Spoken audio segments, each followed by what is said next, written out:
কথা পিছিয়ে অনেক ইয়ার্কি মেরে ফেলেছি, এটা সত্যি কথা। বিয়ে করবো কিন্তু ইয়ার্কি করছিস কেন? আমাকে তো পিছিয়ে মায়ের মতন মার সাথে ইয়ার্কি করছিস তুই।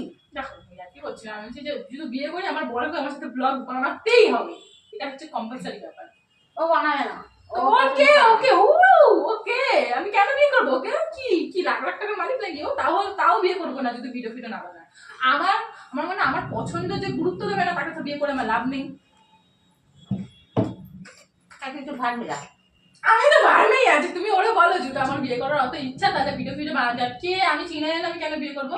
আর তোমাকে বলেছে আমাকে না বলবো? চিনতে জানতে হবে সবকিছু। আমাদের প্রতি তো মানে কোনো বিশ্বাস নেই। আমি না দিলে সেটা বিয়ে করবো? তুমি কি বলতে চাইছো? না তোকে তো জানাবো, নিশ্চয়ই জানাবো, দেখাবো লাইভ তোর একটা জীবনের ব্যাপার, সেটা বলছি না আমি। আমি চাইছি তোকে দেখাবোই, কিন্তু আমি বলতে চাইছি যে আমার পছন্দের প্রতি তোর মানে কোনো ভরসা নেই। হ্যাঁ ভরসার কথাটাই ভরসা তো আছে বেশি, কি বলতো, কিন্তু দেখলে তো কি হলো, তারপর বিয়ে করার কোনো ইচ্ছা নেই।